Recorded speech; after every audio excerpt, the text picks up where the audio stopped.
Estamos de volta para o primeiro bloco do programa Tribuna Livre, que vai debater aqui hoje a situação do adolescente infrator, o que fazer para que ele seja reinserido na sociedade. Os nossos convidados são o deputado estadual Walter Prado, do PROS, e o doutor Francisco Maia, promotor da Vara da Infância e da Juventude. Doutor Francisco Maia, seja bem-vindo mais uma vez, uma satisfação muito grande tê-lo conosco. A gente que agradece, irmão, pelo convite, né, pelo respeito. É sempre um prazer estar aqui para a gente conversar e debater sobre a questão da criança e do adolescente. Muito obrigado pela sua presença. Deputado Walter Prado, também agradeço o senhor ter comparecido ao programa como um dos convidados de hoje. Boa noite, satisfação tê-lo conosco. Muito honrado com o seu convite. Eu acho que esse tema que é proposto pela mesa, ele é, para mim, na minha concepção, de acriano e de cidadão, não é nem de deputado, mas de delegado de polícia, doutor Maia. É o tema mais importante a ser debatido nesse nosso estado. Nós estamos numa sociedade onde se vive nas duas fronteiras, da Bolívia e do Peru. Nós temos problemas seríssimos, que nesses 4 anos se faz alguma coisa ou isso aqui vai se transformar numa guerra, principalmente o narcotráfico. Doutor Maia, eu tenho a impressão, a exemplo do que ocorre no Brasil inteiro, que o índice de reincidência dos adolescentes infratores no Acre deva ser muito grande. Que índice é esse? Existe essa estimativa? E, na sua opinião, por que isso se dá?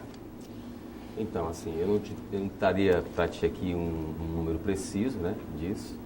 A gente sabe que já há algum tempo o índice de reincidência, que era pequeno, de adolescentes infratores no Brasil, infelizmente, cresceu bastante, né? Para ter uma ideia, há um tempo atrás nós tínhamos um índice de 40, 45 do imputável, do adulto, para 8, 10 do adolescente infrator, em termos de reincidência, né? Ainda, essa relação de população, né, população carcerária e do adolescente infrator, permanece, né? Você ainda tem aí, por exemplo, uma relação de 1,5, 2 no máximo, né, para cada 10 adultos do sistema carcerário. Mas esse índice, particularmente aí da reincidência, eu posso dizer que nesse tempo, pelo menos empiricamente, da experiência já vivida durante aí um pouco mais de 10 anos, na promotoria, na vara especializada, que houve realmente um aumento grande. Inclusive, nós conversávamos... Deixa eu dar um dado aqui, aproveitando a pergunta do Aquibaldo, que eu tenho aqui, do Narciso. Os menores infratores no Brasil representam, em dados aí de 2013, 17,4% da população carcerária. 17,4%, que é um número preocupante. E o Aquibaldo perguntou dados sobre o Acre, eu vou dar um dado de Cuiabá, Mato Grosso. 71% dos jovens em conflitos com a lei voltam a cometer crimes.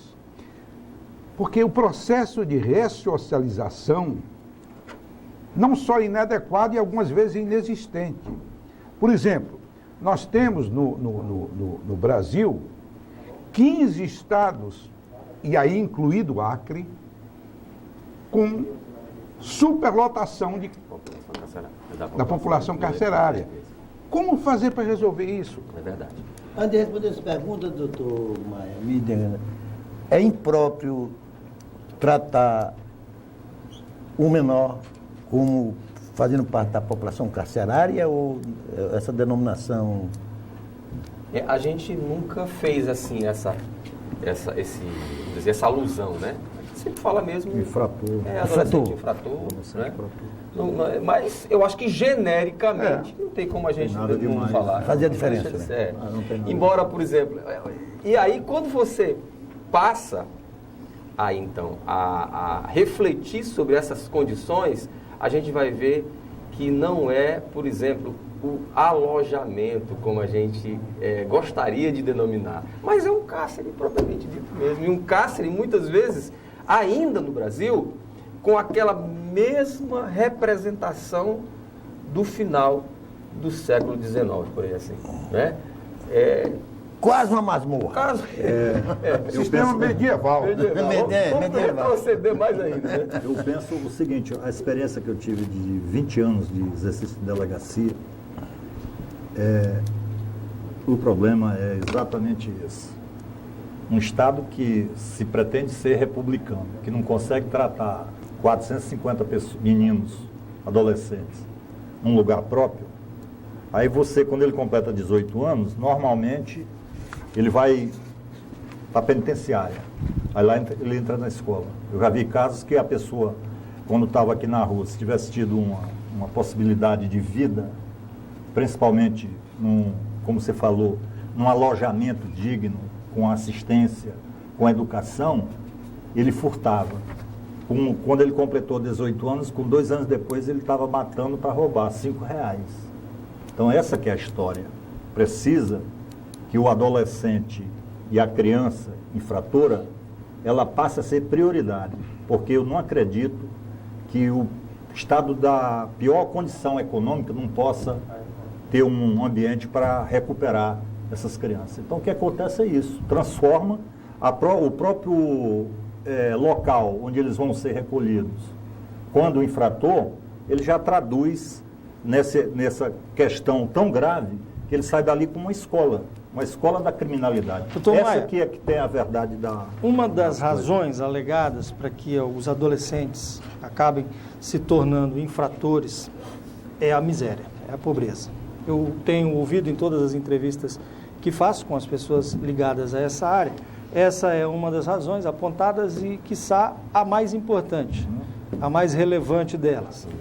Todavia, se nós formos ver, por exemplo, a Bolívia, o país mais pobre da América do Sul, não há tantos menores infratores como existe no Brasil, proporcionalmente o número da população. É claro, o senhor corrija se eu estiver enganado.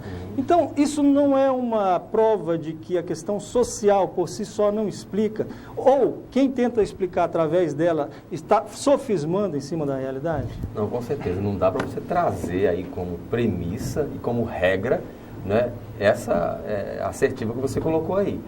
Não é? Poxa, quantos pobres nós temos no nosso meio? Nós temos uma relação aí de 1% da população extremamente rica e uma classe média e uma grande parte da população pobre. Toda essa população, ela é infratora? Não, né? Claro que não. Agora, a gente não pode também desconsiderar, no meu ponto de vista, que uma situação de extrema pobreza realmente não vá, de repente, estimular ou colocar, ou fazer com que um jovem que já foi abandonado desde o ventre, por assim dizer, ele realmente não descambe para estar no mundo da criminalidade. Não é? Principalmente no mundo consumista como nós. Eu indiquei essa semana a necessidade, inclusive quero lhe confessar aqui publicamente que fiz lhe copiando. A necessidade da criação de uma delegacia para a defesa do direito da criança e do adolescente. O Acre é o único estado que não tem. Essa que é a realidade. Antes de você prosseguir, deixa eu só perguntar o seguinte. Você fez um ataque duro publicado pela imprensa na tribuna da Assembleia sobre esse problema, inclusive, do Nucria, não é isso? Eu não disse aquela frase não, até porque eu tenho respeito pelas instituições e pela Polícia Civil. Mas a imprensa especulou, mas mais ou menos é aquilo. Você não pode pretender que esse núcleo, porque nós estamos vivendo, deputado Narciso, ex-deputado, é um novo ciclo no Acre.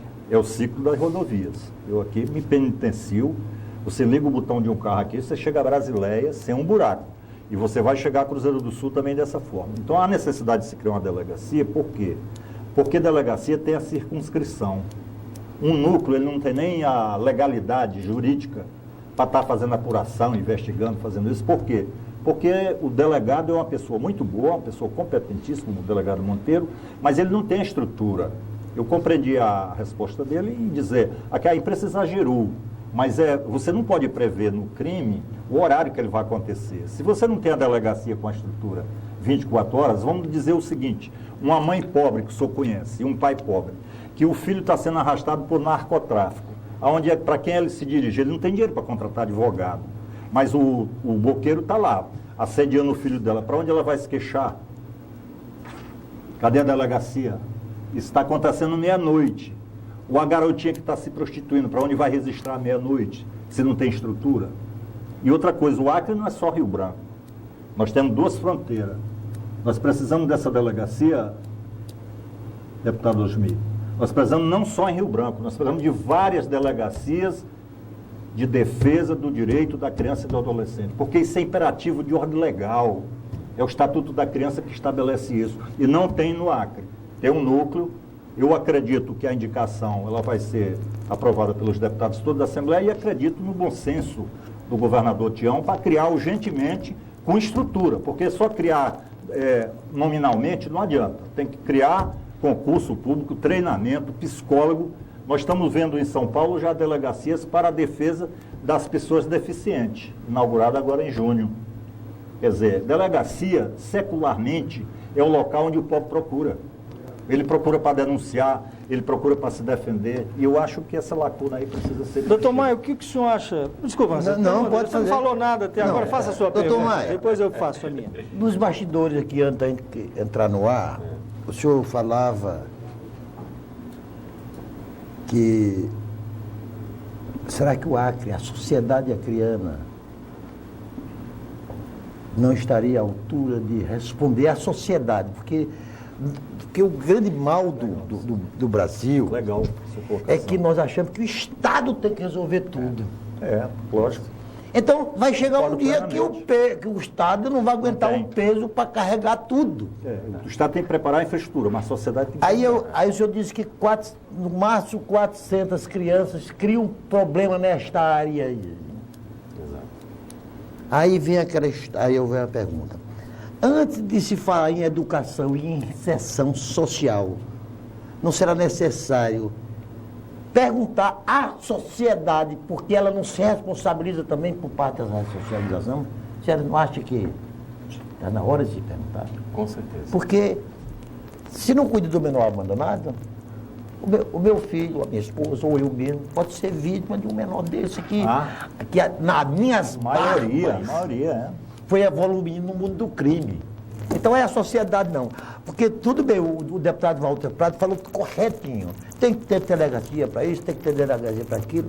E a nossa sociedade apenas espera que o delinquente e as instituições resolvam o problema e nós não temos parte nessa. A estrutura é só para dar o apoio, a sociedade tem que se envolver. Tá certo? As igrejas. É verdade, eu concordo corretíssimo, plenamente. Inclusive,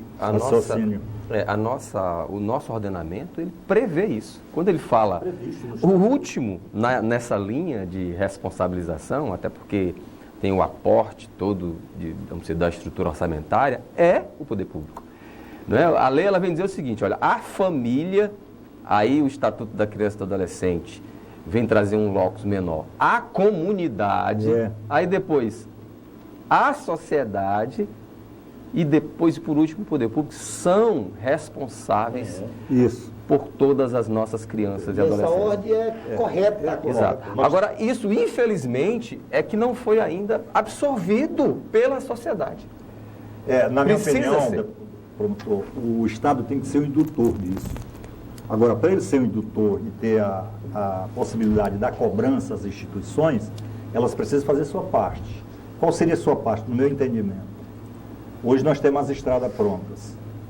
Uma estrutura boa aqui em Rio Branco, ela pode trabalhar o final de semana, chegar lá 6 horas em Brasileia e fazer o trabalho junto com os promotores, com o pessoal da área de lá. E o que acontece? Promover esse movimento, porque nós somos um Estado, e às vezes eu fico indignado quando alguém compara os dados daqui com São Paulo. São Paulo tem 10 milhões de pessoas, nós somos um bairro, tá certo? Nós não podemos conviver